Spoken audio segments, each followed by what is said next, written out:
Welcome to Fancounters. I'm Elizabeth. And I'm Nick. And this week on the program, we are going to answer the question, what does Adam Levine, Alicia Keys, Gwen Stefani, and Blake Shelton have in common?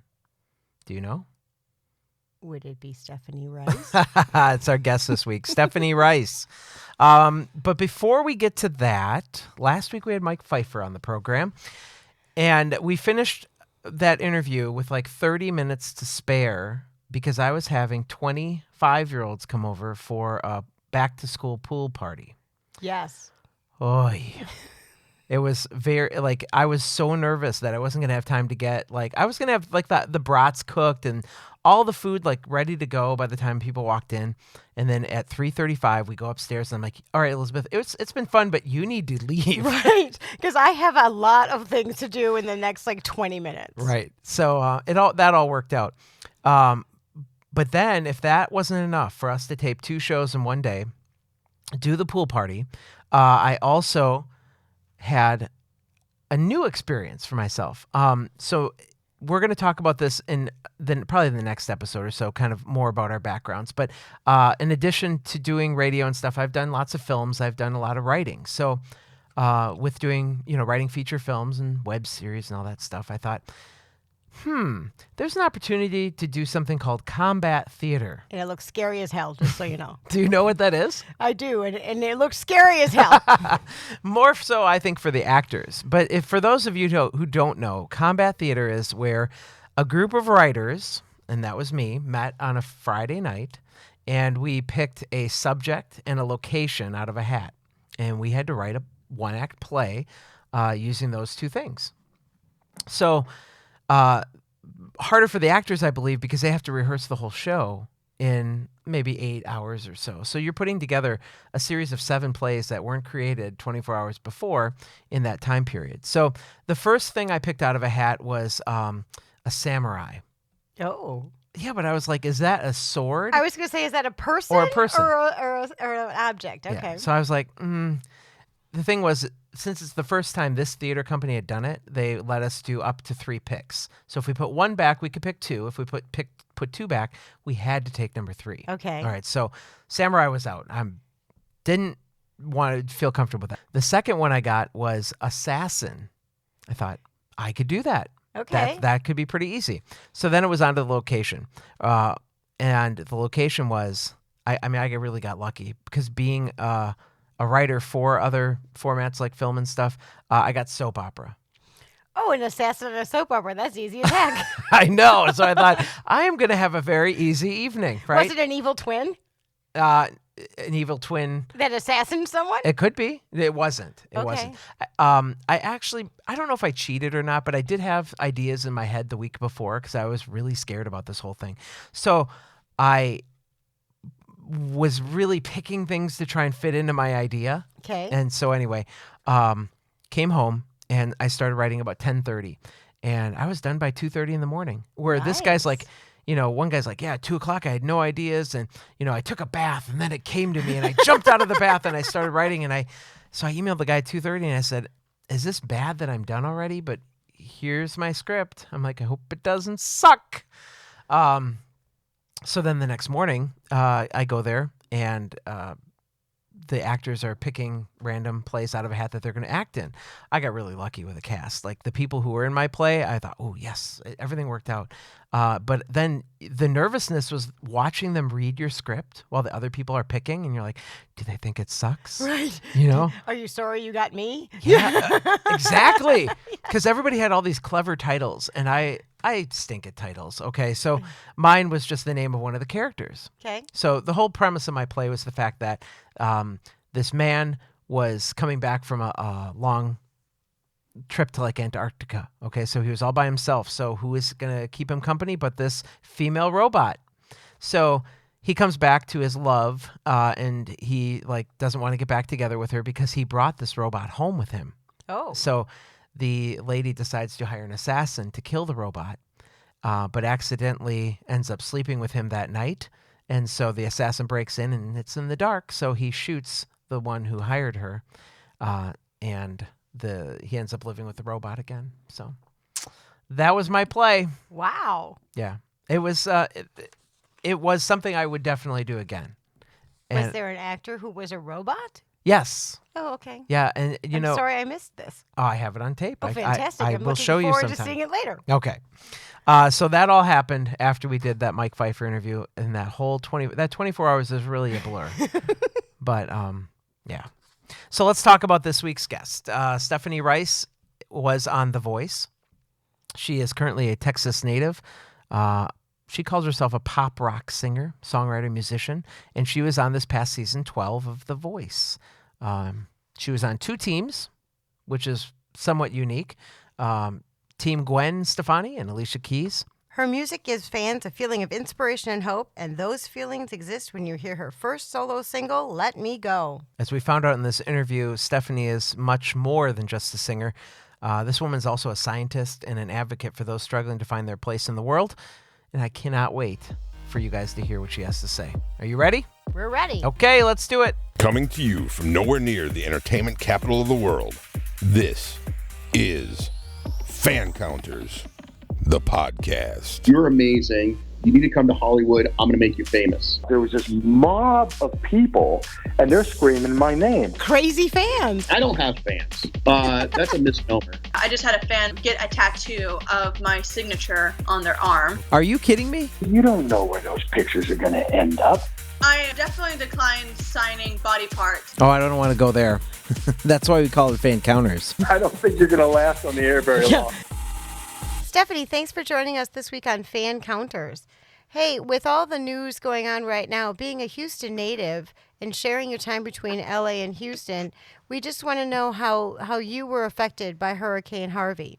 You know, that's it's a heavy question because that's kind of been the hardest part about being away is that I wasn't there when Harvey hit. And while some might see that as a fortunate thing, I actually would rather have been there to be, able to provide help hands-on. When the hurricane hit Wimberley, which is close to Houston, a couple of years ago, my band and we immediately went to work and we put together a disaster relief show, and we raised a lot of supplies and quite a bit of money, given that it was very short notice. And it was really heavy on my heart that I wasn't there to do something like that. And then I thought, well, wait, what's stopping me? Maybe I could do something here in LA. And we did just that. I contacted Hotel Cafe, which is a great venue here in LA, and I contacted some of my friends from The Voice, and 8 artists jumped on board, and we put together a relief show.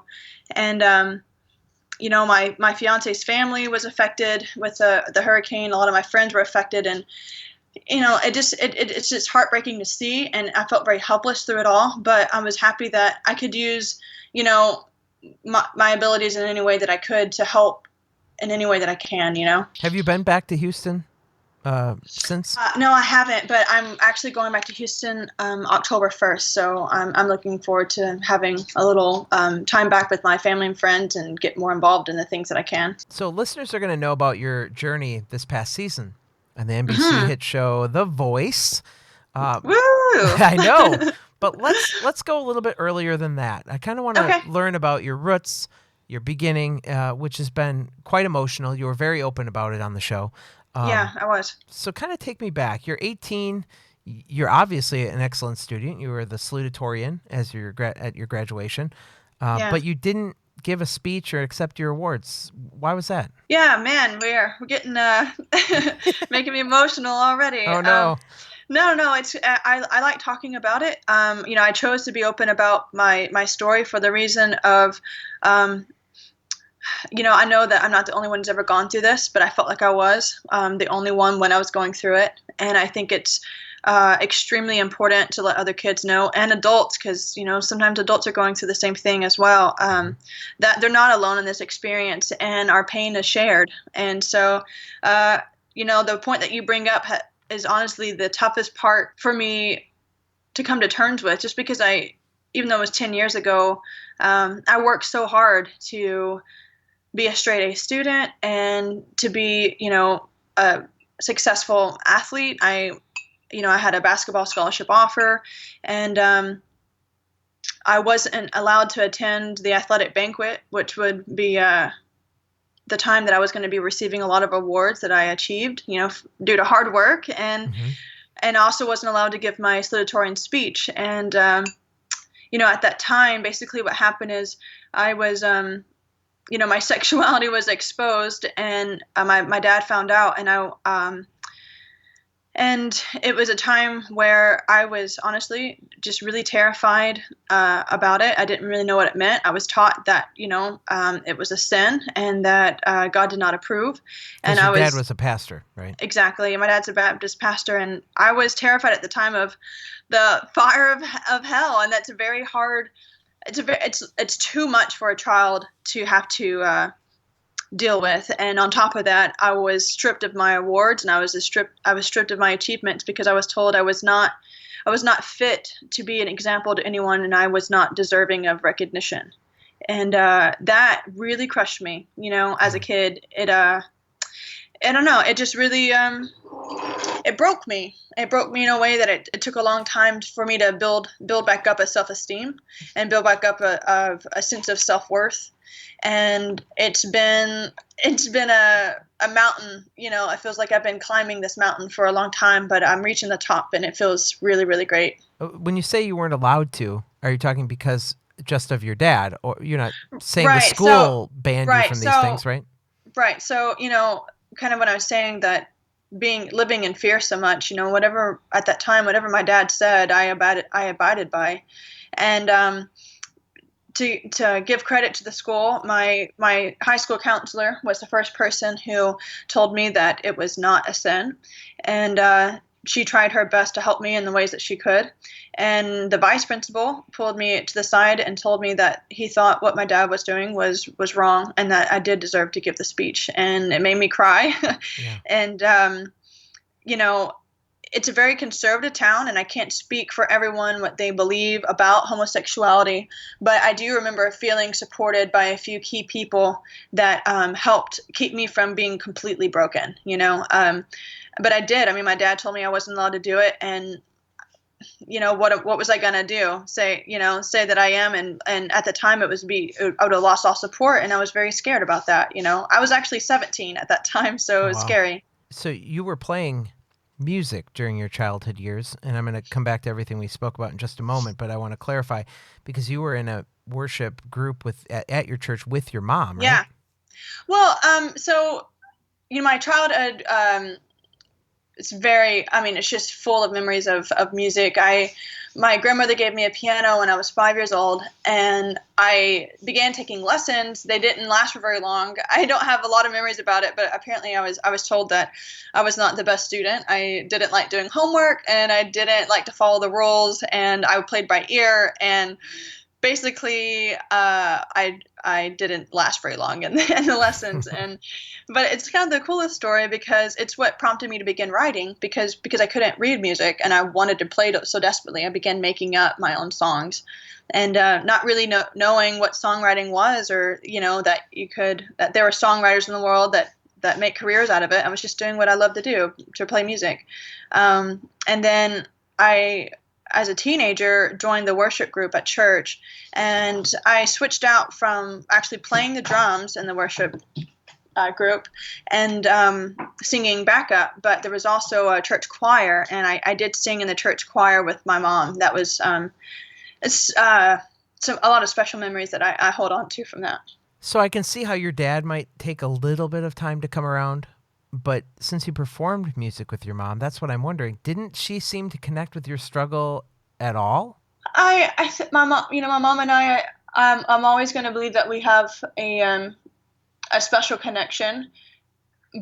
But at the end of the day, both my parents share the same set of beliefs, and those set of beliefs trump any sort of, I think, human understanding. I was told that they have to put God before their daughter, and that's just the way that it is. I just have a hard time totally understanding that, only because if my children decided that they were gay and that's what was in their heart, I don't see how you can just say, and disown somebody. It just, I can't even fathom that. So that's why this whole thing is, it's when I read about it and when I watched your journey, I don't think a lot of people can really relate to those feelings. A lot of people can't, and at the same time, the reason why I told it is because, the town that I grew up in, there's still towns out there that have the same sort of mentality. I think a lot of times I get like an almost surprised reaction of, wait, this didn't happen 100 years ago. It's happening right now. And yeah, while there's some places in this country that are very progressive and very welcoming and accepting, there's also places that still exist that are very condemning and very unloving. And only the people that, have gone through that will be able to understand it. And I feel like sharing my story is at least letting if the kids that I can be in touch with personally or not, that hopefully they got to see the episode or they got to hear my story in some way that gives them, hope. But but actually, I think the saddest part about it now is that when my parents decided to have nothing to do with me when I came out, I wasn't surprised, because I actually feared that's exactly what would happen, and what I feared is exactly what came true, because I knew what they believed and I knew how harshly they would react. What's sad to me now is that as an adult, I'm just now beginning to see how tragic that is, that I was anticipating exactly that to happen, that like there was no alternative, that there was no anticipation of maybe they'll still love me. It was just very black and white, and that's the way I grew up, and that's the way, that's why I was so terrified, I think.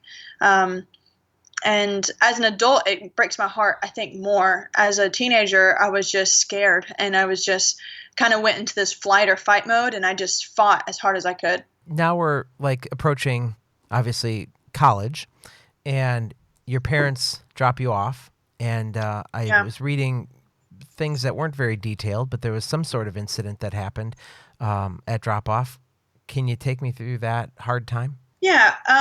Basically, there's two instances of my life. The one being when I was caught, and it wasn't a volunteering of my, coming out, like, and I wasn't ready. And I think that's okay in saying that. I was a 17-year-old scared kid, and I ran back into the closet pretty full speed. Not meaning that I started dating men, Right. but just in the sense of trying to keep that part of my life as secret as possible and push down as far as possible. And my parents attempted to counsel me and get me on the straight and narrow, literally. and I, on top of not being able to give my salutatorian speech, I was also told that I wouldn't be able to go off to college and pursue my biggest dream of playing college basketball. And so it was just a time where I felt as low as I could and as defeated as I could. And I was basically forced in going to community college there in the town. And I did not want to do that because it wasn't what my dream was. I worked really hard to pursue going off to college and playing basketball. That was my dream since I was a kid. Yeah. And during that time, I met my first girlfriend when I was going to community college. And, I was terrified that my parents would find out, and I just didn't tell them for, quite a while. And then one day, my parents set me down. We're at the house, and they said, we've heard these rumors. They basically confronted me about it. Are they true? And I remember seeing my life like door A or door B, and like if I opened door A, I knew what it would lead to, and if I opened door B, I knew what that would lead to. And there was just this moment of bravery that came over me, and I said, yes, it is true. And silence kind of fell upon the living room, and my dad said, you have two choices. One, you can start going back to counseling, and we start from, start from scratch. And he said the other is, you pack up your bags, we'll go drop you off, and we can no longer affiliate with you. Wow. And I just remember thinking, there's no way that I'm going to go through counseling again. There's no way I'm going to put myself through that. I didn't know what I was going to do, but I knew I couldn't do that. I knew it would kill me. Because they're trying to counsel the gay out of you. Is that what their plan is? Right. Oh, okay. Right. Okay. So I just said, I'm not doing that. And they said, pack your bags. So I did. And they dropped me off and in the parking lot and of the community college that I was attending. They drove away, and it was a moment in time that it seared in my brain. It just always will be. And but the worst thing that happened to me, it felt like, is also it was kind of the silver lining too, because there was a surveillance camera in the parking lot, and one of the police officers or the security guard of the campus showed up and said, "What's going on?" Because it was obvious that something was going on. And I told them, it's funny that one of my first coming out experiences was to a police officer of a conservative town. It's not exactly what I was anticipating. And I was kind of scared that actually he was going to say, "You know what, that serves you right." Like, that's just kind of how my mentality was. And he said, "We'll never let your parents back on to the campus." And as far as I know, they kept to that. And I applied to the University of Houston at that moment in time. I just thought, you know what, I'm going to move on in my life. I'm going to go to college. I'm going to put myself through college. I'm going to do whatever I need to do. And I began working 3 jobs. There was people that opened up their home to me, that let me stay there. And I think not having, there's like different terms of homelessness, and I was never living on the street, but I did have a long time in my life where I did have a place that I could call home. And that was tough as an adolescent, of just kind of finding my way through the world. And I got accepted to the University of Houston, but then I could not afford to attend the University of Houston. And I was able to, I appealed to the college, and I basically was saying, hey, there's no way that I'm going to get the financial information that I need from my parents to even try to begin applying for grants or, loans or anything that I need. And the state requires you to be 24 before you're considered an independent student to be able to do that on your own. And I appealed that whole process and said, this is a special circumstance. I'm not 24 yet, but I am independent because I'm not being supported in any way, any sort of way from my parents. And I was able to use testimony from the security officer that was there the night that my parents shut me off, and from my high school counselor and other people in my life that really believed in me. And the University of Houston approved the appeal. And thank goodness. Yeah, and it was the turning point in my life. That's what allowed me to move to Houston and graduate with a degree. Now, you obviously don't speak to your parents, but you have siblings. Do you have any contact with them? I have 2 older brothers, and I'm really close. I'm as close as I can be with them. They've been really supportive in my life. And I actually live in LA now. One of the reasons why I moved to LA is because my brother, he lives here, and I'm an aunt, so I get to. Nice. I've been going to pick up my nephew from school, and I have a little niece as well, and I'm living a life that I haven't been able to live before, and it's been really special. So during college, were you writing songs? Were you playing? My understanding is you taught yourself to play the guitar. Oh man, yeah. So like I said, I started writing songs as early as probably 7, 8 years old, and I continued to write songs through high school. It just wasn't something that I was very open about. I was kind of insecure about how do you tell your friends who know you as a basketball player, and oh yeah, I've been. It's just it wasn't a normal thing. Hey, I write songs late at night by myself about this or that. Yeah, it doesn't normally come up in conversation. Yeah, yeah, exactly. And actually, I kind of got made fun of a couple of times about the way I sang when I did sing at church. So I was very shy about that. And I remember not feeling confident. But when my parents kicked me out of the house, I didn't have access to a piano anymore, and it also is obviously not a very easily transportable instrument. Right. Yeah.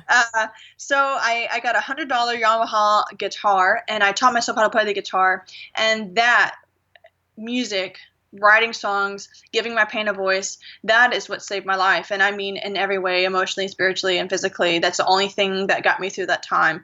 And that's why I really encourage people to, if they're going through this, sort of rejection, is to, obviously it doesn't have to be music, but find something that is positive that you can kind of invest your energy into, because it'll, the darkness will eat you alive.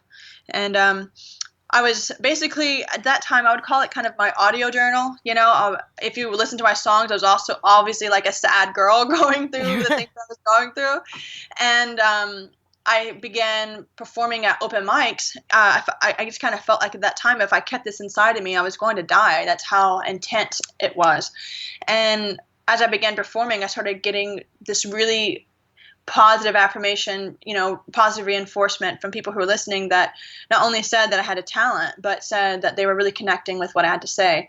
And that really is set me on the course of where I am now. And I've matured a lot in my songwriting, as I've matured a lot just in my personal growth. And, I'm able to write. I'm still influenced by what I went through, but I'm able to write in a way that's not just, an unstructured audio journal of just, how I'm feeling, but able to say things in a way that everyone can kind of relate to. And that's my passion of taking the things I've gone through and writing about them in a way that we can all relate to, because it's not, my situation is very particular, but I think everyone has gone through something in their life that has changed them in some way, or had a loss, or had rejection or something. And that's what I love to do. I love to get my pain out and heal through the process, and have other people kind of join along in that process with me.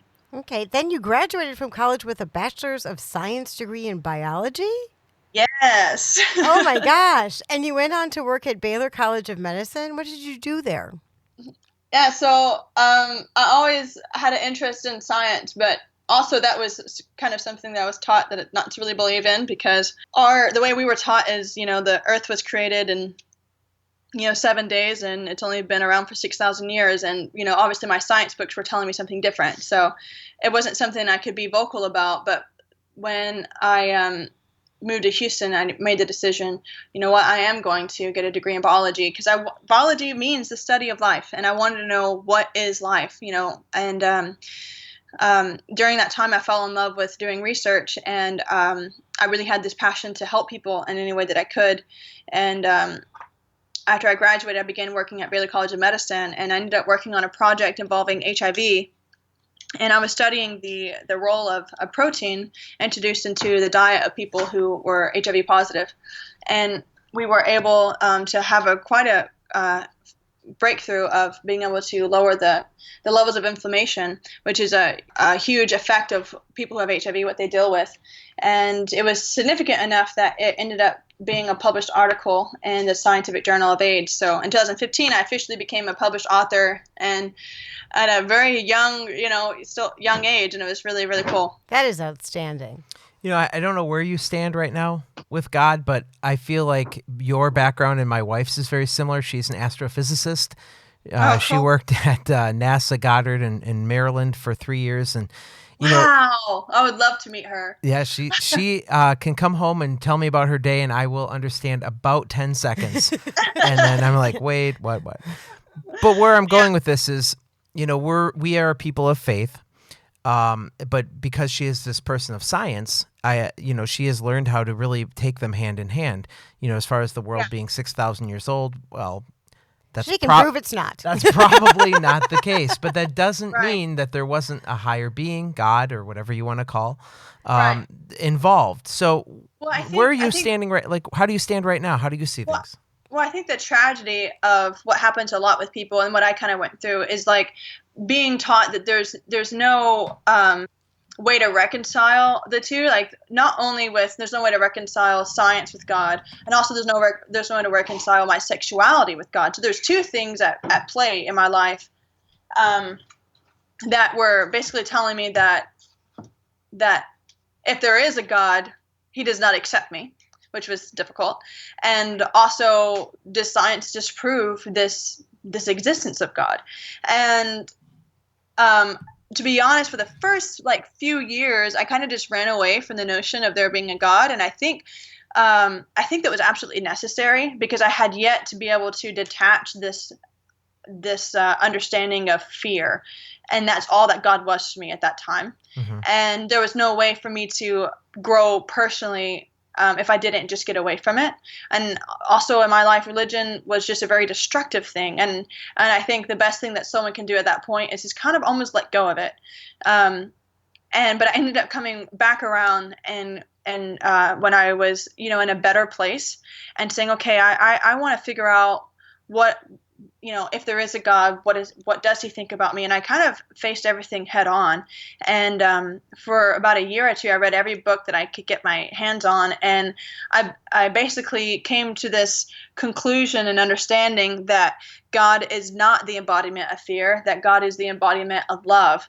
And if we are having love as like the primary force in our lives when it comes to how we treat each other and how we treat ourselves, that's what changes the world. And that's how you establish, kingdom of heaven on earth. And it just kind of really just, when I came to that understanding, it's when I kind of just, I think I grew into the person I was made to be. And it took a while to get there, but I think everything was purposeful. I'm able to talk about it now, and I'm able to give hope to people, and hopes that, hey, you don't have to choose between your sexuality and God. They do coexist, or you don't have to choose between science and God. They do coexist. And, obviously that could be its own podcast in and of itself, is just that one topic. Right. Yeah. Well, We're not delving into it. No, but I will say that I would very much hope that God is more of love and understanding than hatred and judgment. Yeah, I'd rather live in that world. Absolutely. Yeah. So let's move into some happier topics. Let's talk about your passion a little bit. Okay. 2016. Let's jump there. You were fronting a band called Colonial Blue, right? Yeah. I was just going to ask you, at what point did you really commit to music full time? Okay. Yeah. Let's talk about that. So. When I graduated college, it was December 2012, so it was really on the cusp of 2013.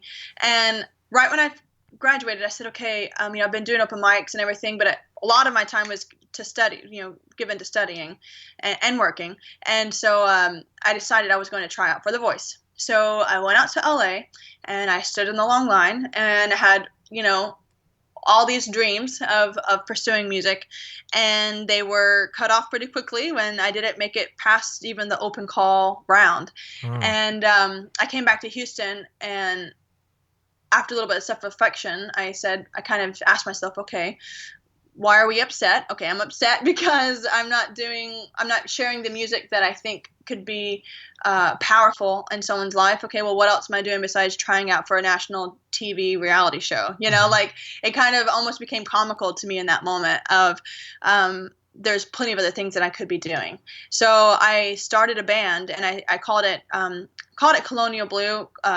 Colony being the root word of colonial, and that's because I was doing research of ants at the time, and I was really inspired by the fact that they all had this specialized task that they worked together for the greater good of the colony. And I think that's just a very inspirational thing where we humans could learn a lesson or two from ants. And I started the band and started gigging around town fiercely. It was just me and my drummer, Corey Cherigino, for a while. And, fast forward a little bit, in 2016, recorded my first album of all original music, and ended up being named the top 12 of the best albums of the year in the Houston Chronicle, which was a huge thing for us. And I was nominated as Singer of the Year by Houston Press. And I was had this amazing group of fans and friends in Houston that were so supportive and came out to all the shows and encouraged us to keep doing what we were doing. And about right when I did my album release in 2016 is when me and my fiance kind of talked about it, and she said, she encouraged me. And I don't think I would have made the decision maybe without her, but she encouraged me. She said, you've never, throughout this whole process of recording the album, of gigging, I had a full-time job, and it was a lot. And she said, I think, you've never given yourself the opportunity to not focus on anything but music. And I think now is the time. And it was a tough decision, but I decided to leave my job.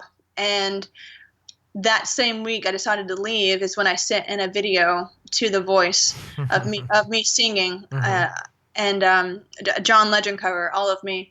And I got a response back from the producer that they would love to have me come and audition in person. Wow. And that was the start of everything. And so it's April 2016 is when I went full-time musician, and in June 2016 is when I had my first in-person audition with The Voice, and then everything just kind of took off from there. Now that album you put out, Dear Misery, it has 10 tracks on it, and I found that like really amazing for a first release project, because you'll see even around here a lot of artists will come out with like 1 to 4 songs or so because it's expensive to record. So Right. like, how did you figure out how to, get the money to do 10 tracks or, So I've been blessed with having a lot of friends in my life that have believed in me and have offered up their resources in any ways that they can. And one of my good friends, Cindy Pruitt, had a little back house that she converted into a studio, and this was her first project of an album, of creating an album, and it was my first project of recording an album, and we figured it out together. Perfect. Yeah. That's cool. Well, I was going to say, my brother's also in the industry. He lives out in LA, and he's a vocal producer. And he's worked with some great artists, including Lady Gaga and Selena Gomez and Bruce Springsteen. And so after we recorded the tracks at Cindy's, I then sent them to my brother, and he mixed and co-produced the album. And so, having a brother, who believes in you and who also has a skill set that is very complementary to what I'm trying to do has also been a game changer for me too. So let's go to where everybody knows you from. Season 12 of The Voice. So, Woo! yeah, I know. So from deciding I really want to be on that show to your first audition in front of the judges, what was the process like? Now, you said you emailed in, you heard back after you sang the song. Yeah. So how did things progress from there? Yeah, so it's I guess a lot of people don't know the entire process, but it's pretty accessible if you try out just once. They give you kind of a rundown of the way that things will go. And I had my first in-person audition in June, and that was for producers. And then you kind of just wait around and hope that they call you afterwards. And I waited, I think, for a month and a half. Under that month and a half, I'm like, did they like me? Did they forget not about like me? Should I just move on? Or, it was kind of like a pins and needle time. Like anytime the phone rang, it's like, who is it? And then there was this time I was actually sick, and I don't get sick that often. And I had ordered food to be delivered because I was too sick to go out, and I had ordered some chicken soup. And I went downstairs to get the food, and by the time I came up, I had a voicemail. Oh my gosh. A missed call. And it was from one of the producers saying that they would love to have me come out for another round of auditions. And I was like, how did I miss this? I've had this phone glued to my body for a month and a half. So I called back, and they said they'd like me come out for another round of auditioning, which would be another round of cuts. And so I went out to LA, and I did that. And then at the end of that day, they kind of do a roll call kind of thing, like, come into this room. If your name is called, you get to go forward. But it's not as easy as that, because if you get to go forward, technically that would be for the blind auditions. But then there's a time period where you live out there for about a month, and it's like boot camp, as I call it, like boot camp for like rock star boot camp or something. And it's a heavy process because you're away from your loved ones. Everyone around you is so talented, you start questioning why you're even there. And then if you do get to the end of those 30 days and get to perform on the TV portion, there's no guarantee that the teams aren't already going to be full if by the time your number is drawn to go sing, because 48 people make a team. That's it, but obviously more than 48 people are trying to make a team. And then there's even, I think the scariest part for me was doing all of this and putting myself out there nationally and publicly and being vulnerable to share my story, but not turning a chair. And it's not like it would have been the end of the world. I just really wanted an opportunity to not just for me, but for like every kid that was watching me, to be able to show them, look what you can do. And so when I took the stage to sing my blind audition, I wasn't singing for myself. I've never felt more fierce in my entire life, and it was because I was singing for all of them. That's who I had not met them yet, I haven't, but they were everyone was on my heart that day. So during that audition, you sang Piece by Piece from Kelly Clarkson. Did you make the song choice, or was that picked for you? I 100% made that song choice. I knew the first time I heard that song, I was actually working in the lab doing an experiment, and my sister-in-law, who lives out here, sent me the video of Kelly Clarkson singing it on American Idol, and I listened to it and cried through it, and never thought I'd be kind of doing the same thing one day, but it was just one of the songs that just kind of I was immediately attached to. Now there is obviously only certain songs are approved, like you have to have songs approved by the people who've written the songs and labels. Yeah, you got to get permission and all right. that. But that was already like a song on the list that was pre-approved. So I was going through it when I saw that. I had never even tried to sing it before. I just went, that's the one I want to do. And when I told them that I want to do, I had to also give other options, and that's the one that was approved. And I said, okay, well, I'm going to start rehearsing it. And then I thought, what have I done? Because I could not get through the song without crying every time. And I was like, this is a bad idea. You don't want to go out there. I want to be able to, it's an audition at the same time, like I want them to be able to hear me sing and me not cry through the whole thing. So I eventually got to the point where I was strong enough to get through it and to sing it. And it was also scary because I've never sang a ballad in my life, and I also had never sang without playing an instrument. So it was I felt completely naked through the whole thing. It was the most vulnerable I'd ever felt. But we did it. You didn't have to worry long. 12 seconds into that song. Oh man, Blake Shelton hits the button. Yeah. And you just started. Yeah, I know. And they kind of they help prep you in every way. I mean, the show is absolutely so great. I mean, you feel nurtured and taken care of through the whole process. And one of the things that the vocal coach, told me is that, hey, if they don't turn in the beginning, because it doesn't really pick up vocally and towards the end, where it kind of gets more powerful. And right. And they said, if they don't turn in the beginning, don't let that throw you off. Just stay strong and see it through. So I had actually in my head that no chairs would turn at all. And if so, if they would be towards the end. So, and there's also, you don't think about it, but there's no sound. I can't hear that's post-production. I don't hear the chair. So I have my eyes closed and I'm singing, and all of a sudden I open them and Blake has turned around. He's looking at me, and I'm wow. Whoa! And then, and it was a moment where I about lost it, and I just kind of, and also it's an emotional song, so it's just a lot. It was a very, very overwhelming experience.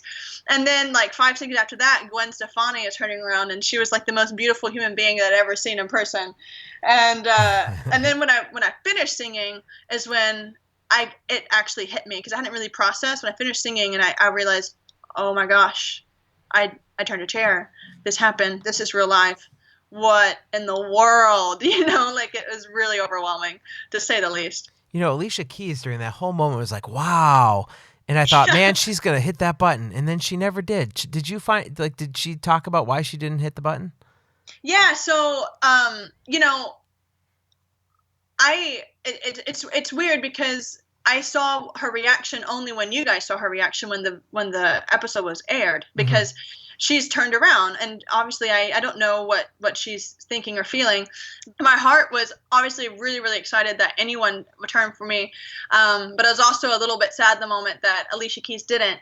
And but then when they were giving us all of their feedback, Alicia told me that her words were, she got so caught up in what I was singing that she forgot that she was supposed to participate, and that she had to hit that. And at the time, I remember thinking, is that true, or is she just being nice? Because she is so nice, so, of course. And but then when it really came true for me is the next time, and, everything that they say, they can only air so much of it, but you're actually on stage talking to them for quite a while. And during my battle audition, when against Caroline, Alicia said that they get a list of names of people that they've turned for and whatnot, and that she always goes and marks, puts a mark next to my name because she meant to turn for me.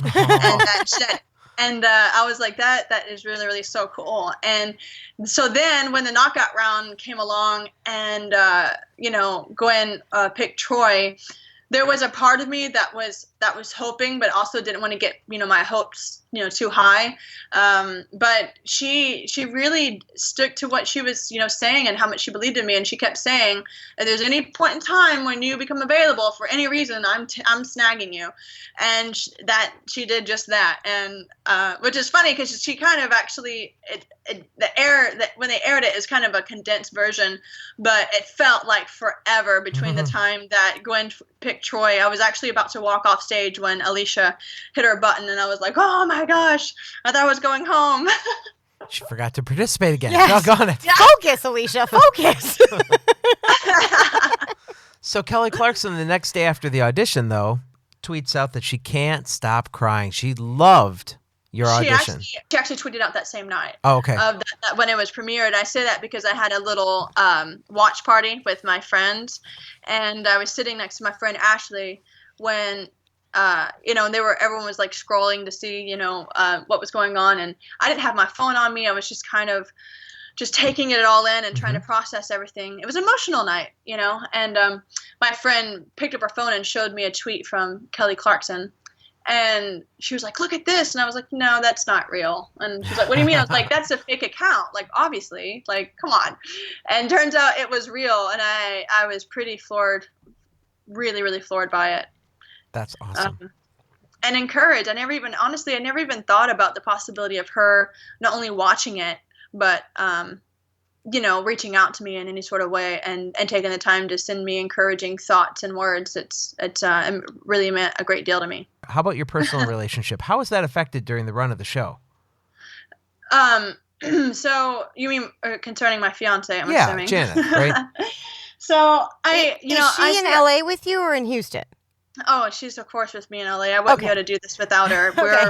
We're a dynamic duo, and she's my better half, and has helped me in every part of the way, just even on the business side of pursuing music and being my emotional support and also like a business support. Like she helps me make decisions, and she helps me with everything that I do. And she's the one at the shows helping me load up my instruments, and she's taking pictures of the show and helping me come up upload the pictures afterwards. It takes a lot of work, and she's been there every step of the way. And I don't think a weak relationship honestly would be able to survive a show like that, because it's a lot of emotional pressure on the person that's participating in the show, but it's also a lot of it takes emotional toll on the person who has to stay back home. And at the time of my life when I needed her most is when she was hundreds of miles away. And we were able to obviously get through it. And I think the hardest part people don't probably often think about is that we have to be on vocal rest a lot, and that's because we're working 14, 15 hours a day, sometimes singing throughout every day. And so we're told, and we have to, anytime that we're not singing, we have to not talk. Wow. Talking is actually more pressure on your vocal cords than singing is.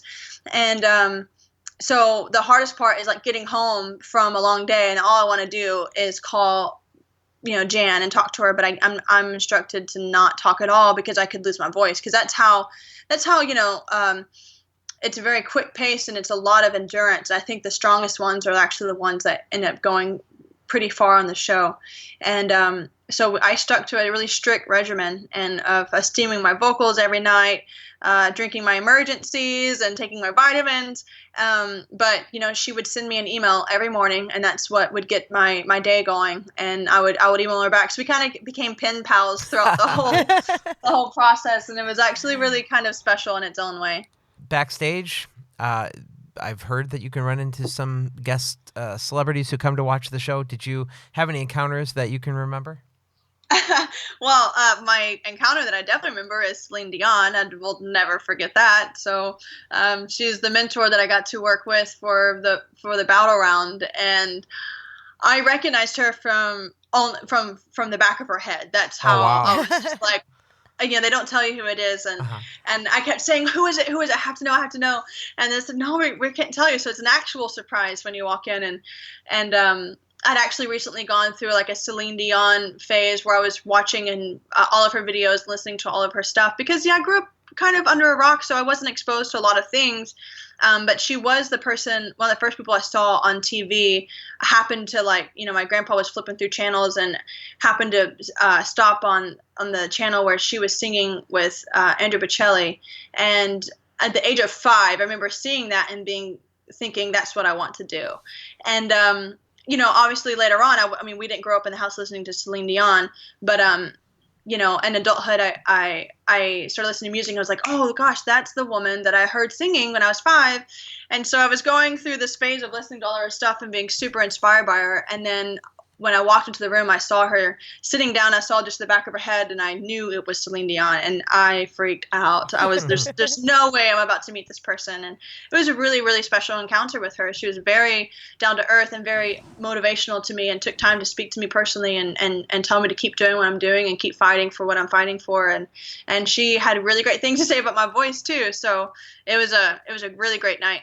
That was your fan encounter with you being a fan, and our show is called Fancounters. So we would love to hear about any encounters with your fans that you've had. Have you had? Can you tell us any stories? Have you had anything good, bad, creepy, crazy, sweet? I have honestly a lot of really sweet fans, which is really special for me. This past couple of shows, I've actually had fans come and bring me personal gifts, which has been really cool.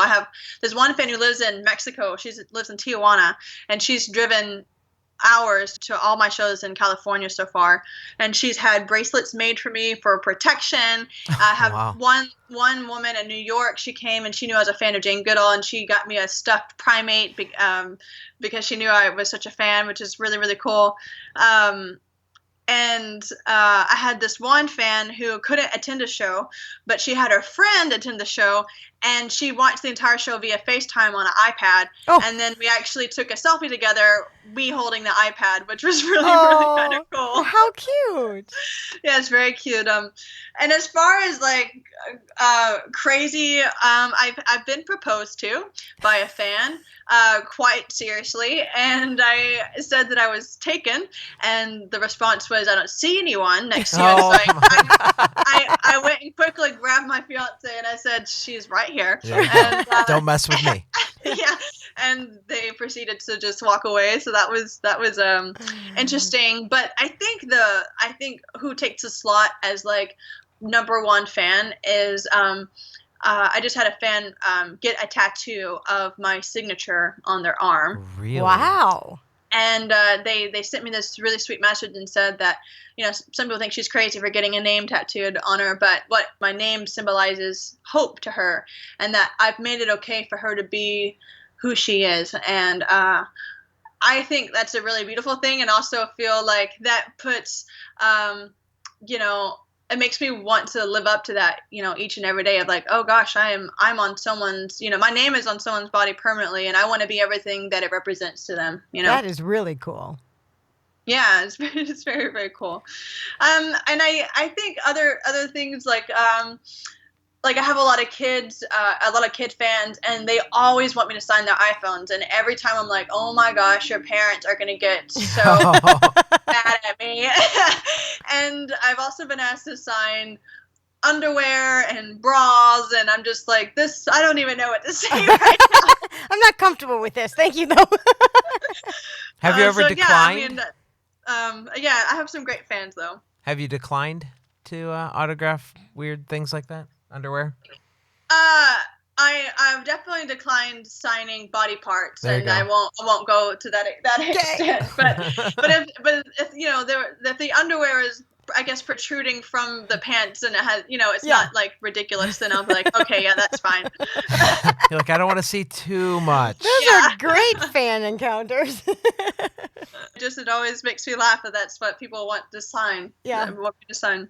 It's as much as it makes you laugh, it's entertaining to hear about too. Because I just want to know, do you go home and then frame those underpants, or do you can't wash them? Do you put that bra behind glass? What goes on hope there? they're washing them. What was your thought process when you said to do that? Be like, here's the dirty underwear I wore to Stephanie Rice's concert. No, thank you. So what was it like being eliminated? Obviously, it's heartbreaking. You wanted to win the show. but you get eliminated. It's twofold. Like to say I want to win the show, and actually when I first got on the show, my only intention was to turn a chair. But just because I didn't expect to go that much further, and I don't know exactly the reasons for that. It's just that maybe I didn't want to put too much pressure on myself, but I just thought that even just doing that would be absolutely incredible, and I would be okay with that. Like I could live with that. But and you went so much further. You had to think. Yeah, and then I just kept going and going, and then I'm like, what is going on? Like how is this happening? And then it became, like once I realized I was going for once I realized I was going to the live rounds, that's when I was like, wow, this is getting really real right now. And the bitter part about it, even though it's bittersweet in the sense that I went further than I thought I would, the bitter part about it is just that I knew I had so much more to give, and I wanted to be able to share that with everyone in a really meaningful way. And so I did feel like I wasn't ready to go home, and so that was tough. And I was really emotional that night. that I went home, but also grateful that I even got that far. So it was really just kind of bittersweet for me. But it did inspire me to write a song, and actually went to sleep that night pretty upset. But then the next morning I wrote a song about how I was feeling, and it's really dedicated to everyone that was supporting me on the show. And I can't wait to record it, because I think everyone will be able to see exactly what was going on inside of my heart that night, based off the lyrics. Is that coming from an album that you're in the works to do? Oh yeah, most definitely. Yeah, very cool. I've performed it live twice now in LA, and I've gotten a lot of great feedback that's a lot of people's favorite song at this point. So I'm really excited. When I get feedback like that, it just inspires me even more that this one's definitely going on the album. Okay, so since The Voice, we see that you've been doing some touring. Yeah. And we see you have a show coming up October 8th in Colorado. Yes.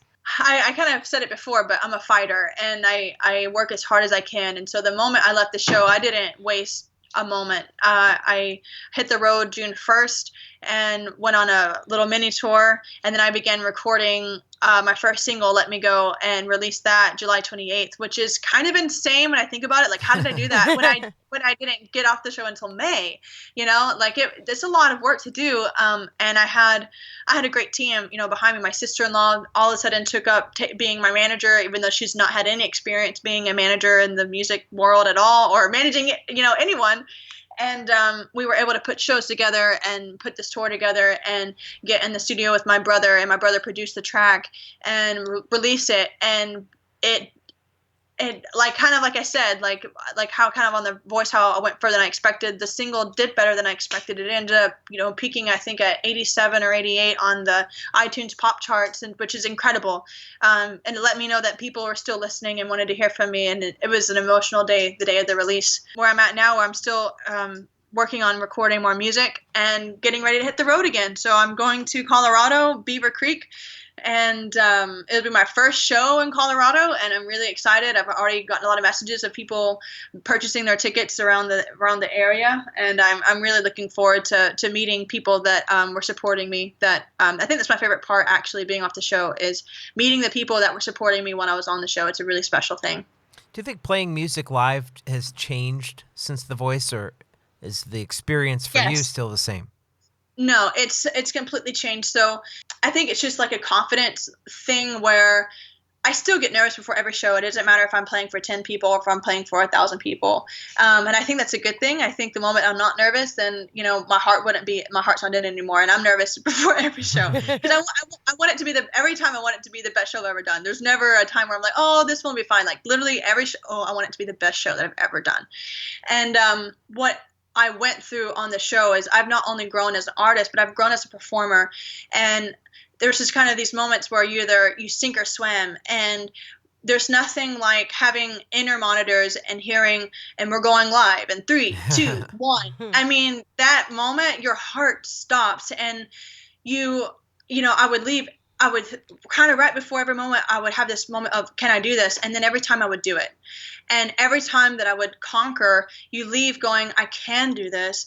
I was made for this is kind of how I feel. And so now when I get on stage, I'm just so comfortable in my skin. Like, it doesn't matter, like there's a technical issue that might have startled me before in my earlier career. And now I know how to roll with it. I know how to affect me, and just stay connected to the music and to the songs. And I'm just way, way, way, like, just light years ahead of where I was when I went into the show. Awesome. We've talked a lot about your music. Just before we end this interview, let's learn just a few more things about you, like your hobbies away from music. What do you like to do when it's not music related?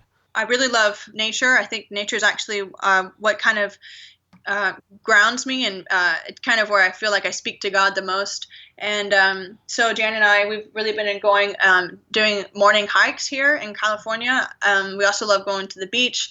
I love to read. I haven't had a lot of free time to read, but when I get the chance, I'm always reading something about science, or like Jane Goodall. She's my favorite person in the world. Mm-hmm. And I've read all of her books. And I love like just good old like competition. I think it's because I grew up, playing basketball and stuff, but I love playing board games with friends. I love going outside and playing frisbee, playing catch, anything that's like active and also involves a little bit of competition. And what is that favorite board game?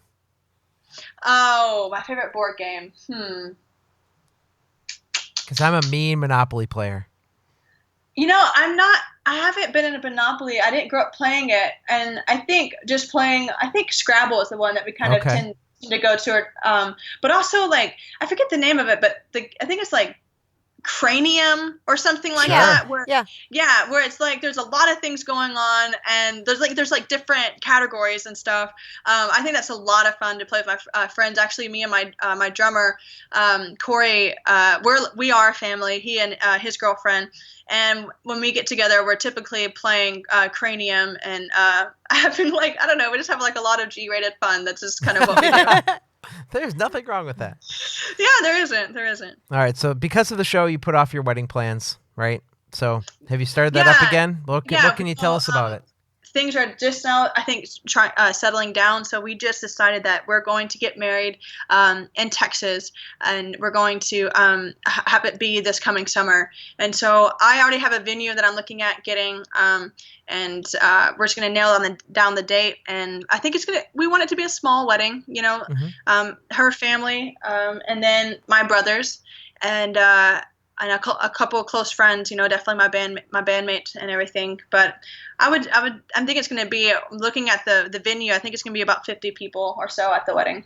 Beautiful. Very cool. Thanks for sharing that with us. Of course. Do you have anything else coming up that you want to mention? We did mention your show October 8th in Colorado. Tickets are probably still available for that. Yeah, they're still available. And then I'm playing a festival in Houston in November. It's called Via Calori. And out of the money that they raise, they donate to the Center for Hearing and Speech for Children. Excellent. Cool. It's the only organization in Houston that provides the full spectrum of help for kids who have hearing difficulties. And it's a really beautiful thing to be part of. I'll be playing at the festival again, headlining that Saturday. I believe it's November 18th. Sunday, November 19th. And I'm really looking forward to doing that again. Well, so where can we find you on social media? Where can we follow you? I have all the accounts. On Facebook, I'm Stephanie Rice Music, and I'm also Stephanie Rice Music on Instagram. Steph Rice Music on Twitter, and also Snapchat, Steph Rice Music. But I think I do most of my, like, if you're wanting to kind of see what I'm doing kind of like day to day, I'm usually on Instagram the most. I'll kind of do Instagram lives and just kind of post about what I'm doing.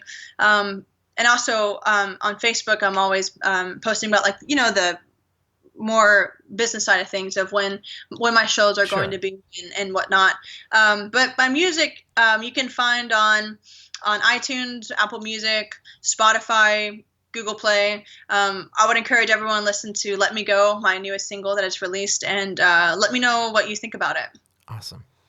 Thank you again for joining us. We really appreciate your time. Yeah. Well, great stories. Thank you so much for having me. I've really enjoyed talking with you guys today. Sounds good. Take care, Stephanie. We want to thank Stephanie Rice for joining us on this week's episode, and we hope you enjoyed that. I know I learned something. I did. She was delightful. She really was. You can find us on social media. You can email us at hello@fancounters.com. Otherwise, you can go to Facebook and search for Fancounters. And if you want a really lazy way to find us online, just go to fancounters.com, which will actually take you to our Facebook page because we want likes. Yes, please.